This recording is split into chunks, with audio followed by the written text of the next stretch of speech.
traveling, working, and living full-time in my Class B van along with my dog, Willie Nelson. I'm Milo, and this is Milo Talks. The best podcasts for me are the ones that are not planned. They're spontaneous, which is how this one came to be. Text messaging my friend Tami on Friday. We're talking about signs. It just so happens we both had a reading by the same medium that lives in our town. So Tami was able to contact her and invited her to participate in the podcast, and Alesia said yes.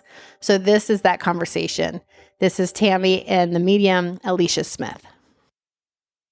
I'll just tell you a little bit about myself. I am a native of Bay St. Louis, and I have several generations of family, like perhaps even as many as 10.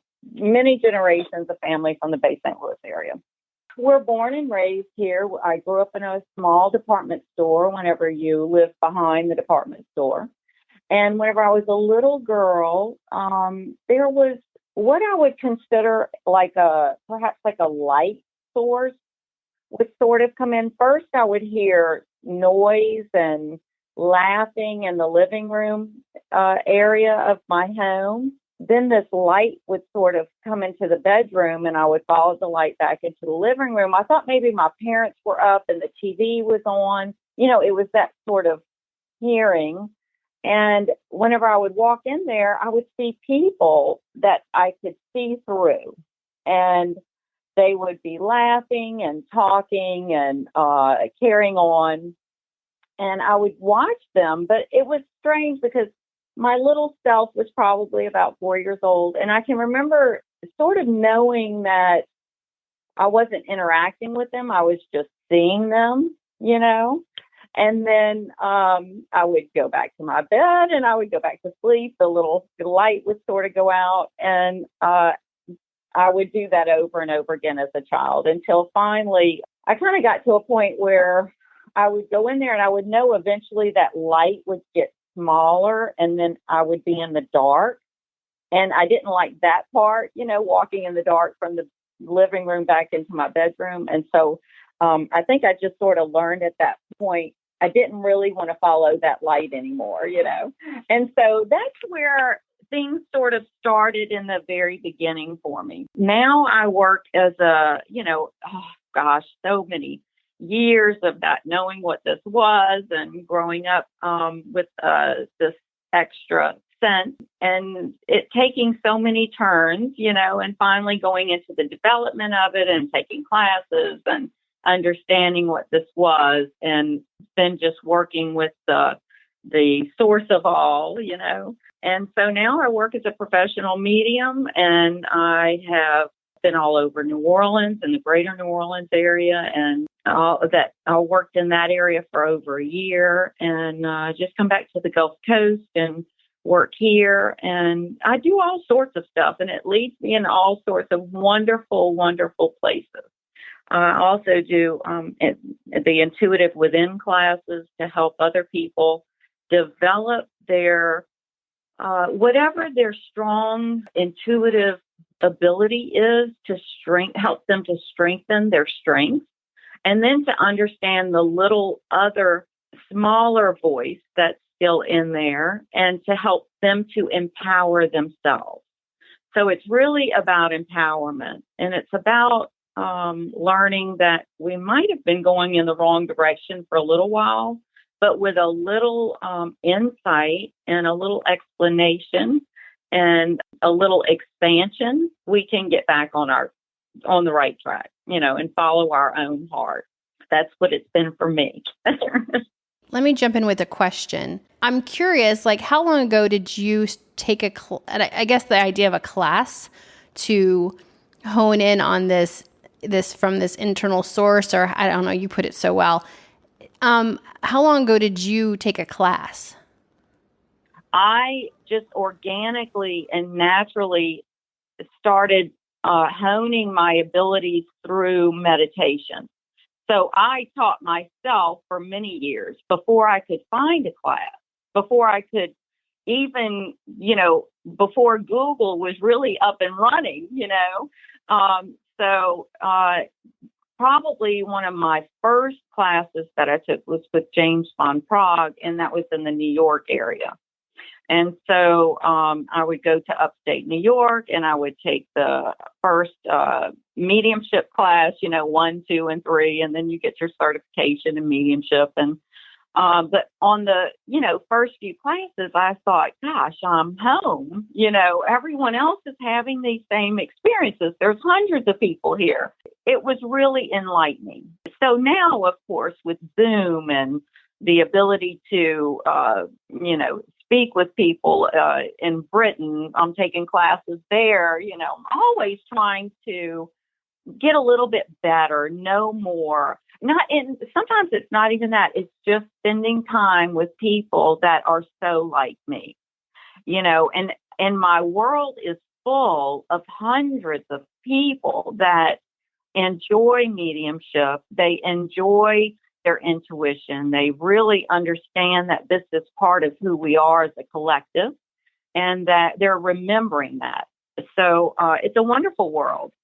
Created a great space to live in now. I've never even heard of a mediumship before. Like, I didn't realize there were classes or training or webinars or Zoom groups. I had no idea. So let me switch over to Tami real quick. First off, thanks, Tami, for putting this together and being open to this. And I'm curious now, Tami, you did a group session. Is that correct? No, I've only done private reading. Oh, that's right. You were out on the porch. When you described it, I was picturing like your whole family together, but you did a private reading. I've done 2 readings. The first reading I did was not facilitated, but set up by someone else. And that was a private reading at her house. And then when my family wanted to do it, it was still private readings. Essentially, I just got a list of people and had Alesia come over, and she did each person individually. Now, did you go into this the first time I feel I know you enough that I feel like I would think you were a skeptic, that you would not have gone just happily into this going, sure, this is totally going to happen. Were you a skeptic, or were you actually a believer at that point? So I guess the best way for me to describe it is, look, we've all seen ghosts, right? And so I feel like it's real, but I also feel like it's easy to read other people. And so, of course, I went in skeptical because I'm like, how much of what they say before I went in there, how much of what they say is based on feedback or reactions or movement, just body language in general. And so super skeptical. And I was like, I'm not Alesia likes when you bring pictures. And I was like, I'm not bringing her pictures because that'll like give her clues. And I just wanted it to be just with nothing, right? No hints. And it only took maybe 30 seconds of her speaking before I was like, okay, like literally no one knows this stuff. So yes, I went in very skeptical and very quickly was a believer. And my thing was always, I'm sure that this gift exists. I know it exists, but how many people are actually legit and real versus how many are just well-versed in psychology? So let's take that question to Alesia. How do you feel about that? How do you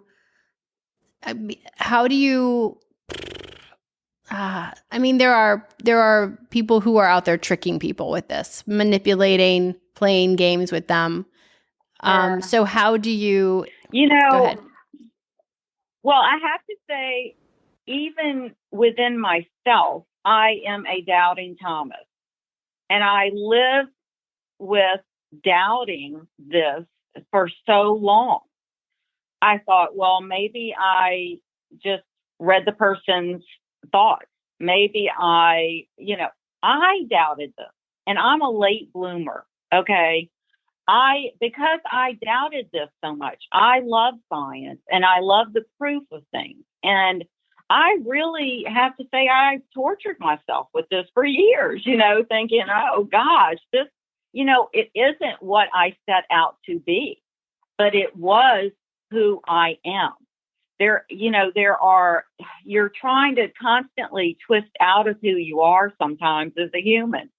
And although the results now are wonderful and flowing and I'm getting it, and, and you can't, if you want to set me up to fail, I'm sure you could. I take the guesswork out. I'm not going to sit there and guess. I'm just going to give you the information as I receive it, period.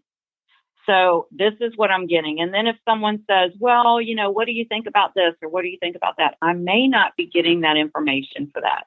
I will give you what the person or what the source of all is giving me. There's a feeling that comes in. And that's what I can just tell. Spirit is with me, and they're influencing my memories in order that they're sending this picture into my mind that reminds me of being on the trace. I used to bike on the trace all the time, and I can feel this person next to me. And the reason I know that it's not just me remembering the trace and that I'm going back on my memories, is because I'm watching TV and it's interrupting my thought pattern. Watching TV, I can't get interested in the TV. This feeling is sitting next to me, and I'm remembering the trace all of a sudden. And then the next morning, a friend of mine calls, and that has to do with the reading for the person that's coming in. And I immediately know this person lived near the trace, and this was something that they saw all the time. So you see, they're always working with you, and these influences are coming in. And we really have to be the type of person that goes against ourselves to ignore it. But we've been taught since we were children to go against ourselves. Our parents were afraid to let us go forward in life. They were saying, no, go and kiss that uncle. And you would say, I don't want to kiss that uncle, It doesn't feel good whenever I'm kissing that uncle, But your parents were saying you need to go kiss the uncle. And so, we're constantly learning to go against ourselves. Do you see? That's so and so we really have to spend a little time at some point in our lives unraveling the person that we are, that we truly are, and then presenting that to the world. And like I said, I'm a little bit of a late bloomer. I was trying every minute of every day. And all I can say is that the source of all is very patient. But now that I do have it, I know that I can't spend much time going against myself anymore because I don't have the patience for that. Thank you for that. Tami, back to you for a second. Can you talk about what you were given after the session? Like, you did it twice. Was the second time more rewarding, or why did you even go back the second time?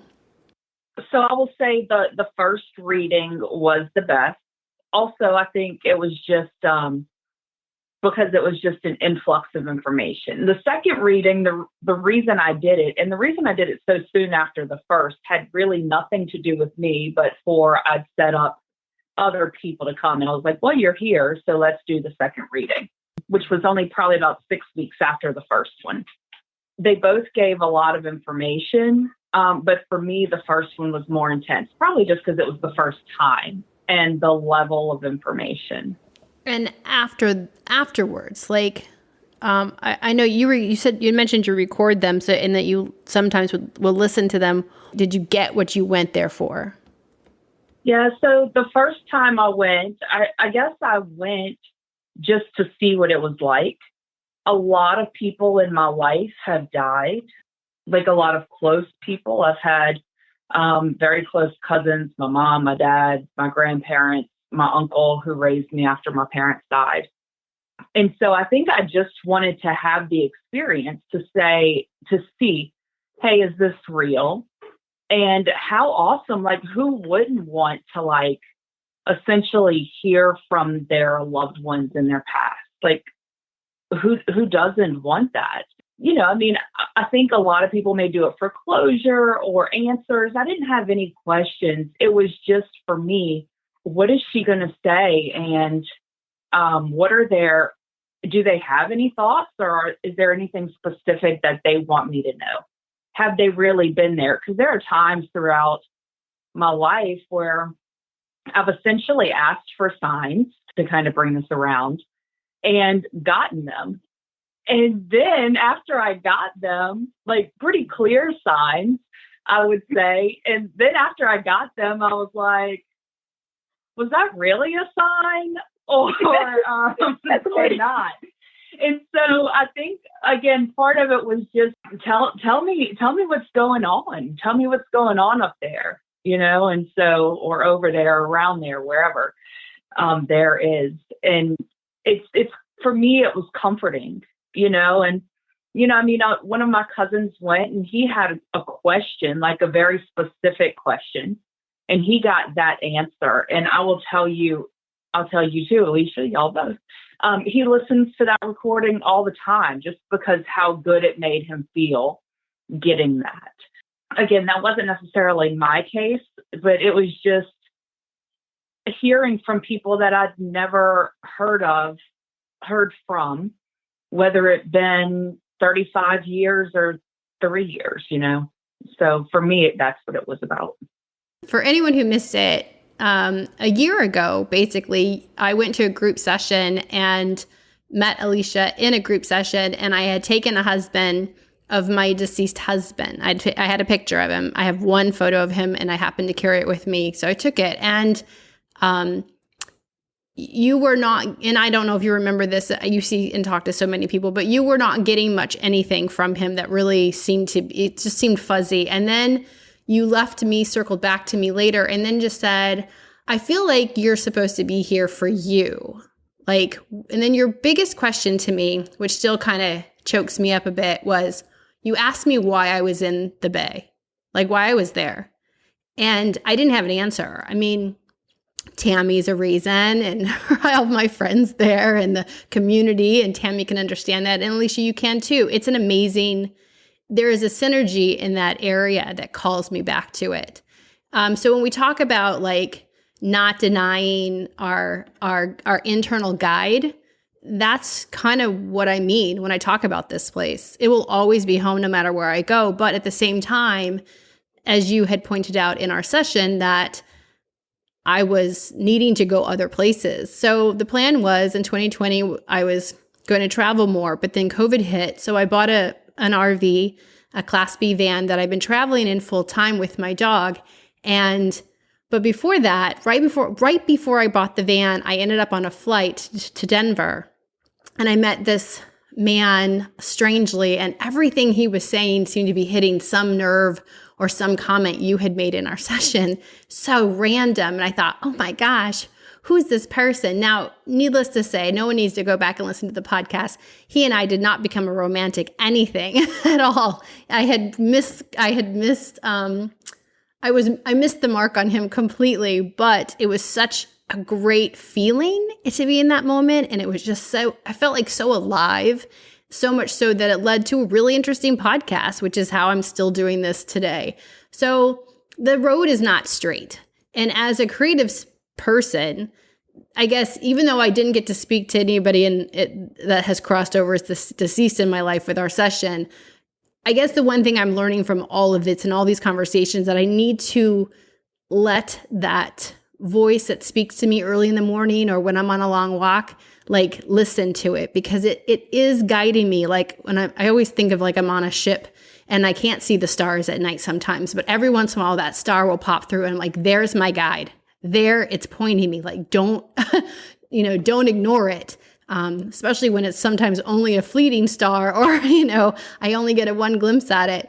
But it's life's not navigating on ships where the stars are there every night. They're not. And I feel like every once in a while I get guided, so I try to listen.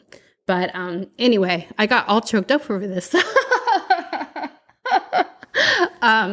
But so your session was not as Tami's was, as far as for me, speaking to my husband or even my grandmother, but it it gave me something else that maybe I'm still figuring out. So I want to thank you for that.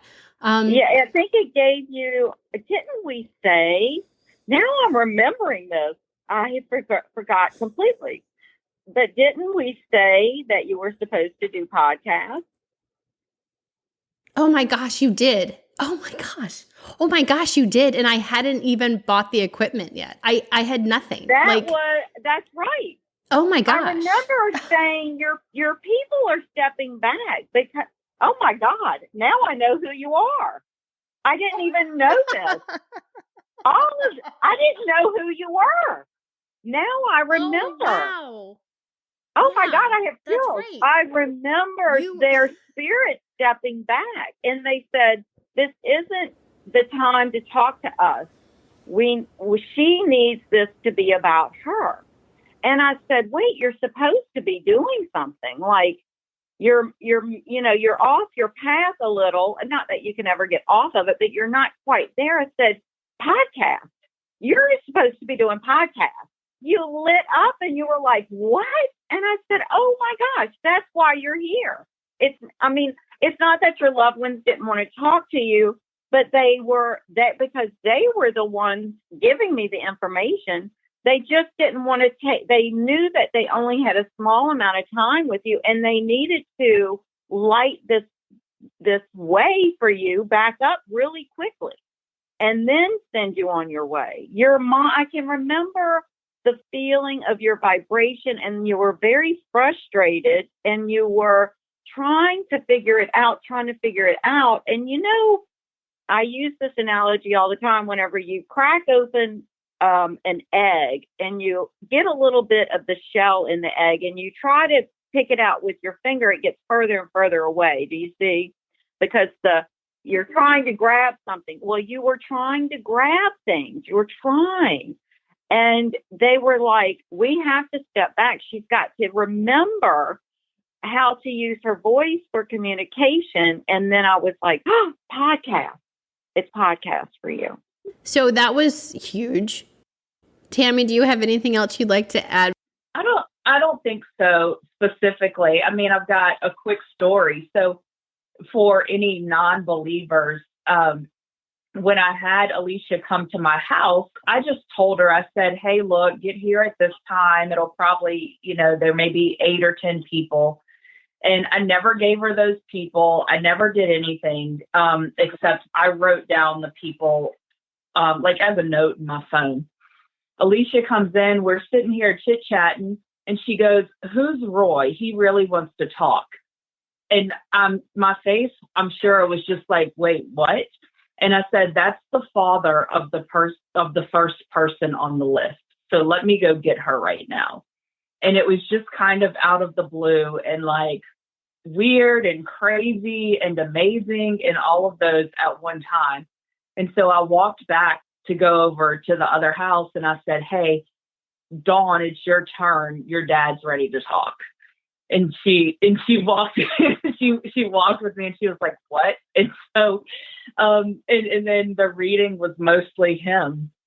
And it's stuff like that. It's things like that, not knowing. It's not like she had the list and could have Googled these people beforehand or Facebooked them. She didn't even know my name. And I don't want to. Guys, I don't want to. I don't want someone calling me and saying, "Hey, I'm sending my friend. They lost their dad. Their dad died of a heart attack." I mean, I'm like, don't tell me anything. I don't want to know. Now, there are some things that you're going to know through natural means because you're just friends and you were part of the story during that time. I don't even ask for people's names. I don't even ask for their name while I'm giving them the reading because I don't want them to ever think that this is something I looked at. And if you knew my level of understanding with technology, that would never be a question for you. But there's a lot of information out there. And I really sat back whenever Facebook started and said, I do not want to participate in the social media in that way. So I'm not going to look anyone up on Facebook before they come. So how am I going to do this? Give me a first name, And please have a good referral. And I'll vet those referrals, because someone's coming to my home or I'm going to their home. And that's it. That's how I'm rolling from now on. That's just going to be the way of it. We don't get the answer that we're sometimes thinking we're going to get, but we get the information that the source of all wants us to have. Do you see? And it might be a little frustrating at first, but whenever you follow it, man, it is so fulfilling, isn't it? Isn't it so fulfilling? It has been. How would you like people who, I have like 15 people who listen to this podcast, if they were interested in taking a mediumship, how would they find that? How would they find you? I say primarily Facebook. My name is Alesia Smith, Modern Day Medium on Facebook, and it's spelled Alesia and Smith, and then it's Modern Day Medium. And I'm located in Bay St. Louis. My phone number is 228-305-0282. So a lot of folks just text me, if they don't have social media or something like that. And I stay busy working with referrals because I really have good people that refer me to other really good people. And whenever I'm telling you, I meet the cream of the crop in the world. I truly, truly do. The best of the best. There's some awesome humans in the world, Well, let me take a second and just thank you. Thank you. I'm going to make sure that all of your details are listed in the comments available to people when they do listen. But Tami, thank you for facilitating this and sharing your story. Alesia, thank you so much for this podcast and for helping to facilitate it. Who knew? Oh my God. I have chills today. I just can't believe it. Oh my God. Note to self, trust yourself. Trust yourself, not just in this moment, but when this moment passes. And what I mean by that is that sometimes I get into a moment where I feel like, yes, I know this is right. This is exactly what I'm supposed to be doing. And then I slip back out of that moment and into the real world. And I realize things are hard and it's not always easy and things don't always work out as it seems. And then I start to doubt myself and my idea and my creativity. Staying in that moment or staying inspired or with spirit or connected or whatever, or however you like to look at it, is something I'd like to work on. So my note to myself is to stay more connected, stay more present with myself, and to trust me and trust that I only want what's best for myself. And I hope that you will do the same and trust that you only want the best for yourself. So please listen to that inspired voice inside your head. Until next time.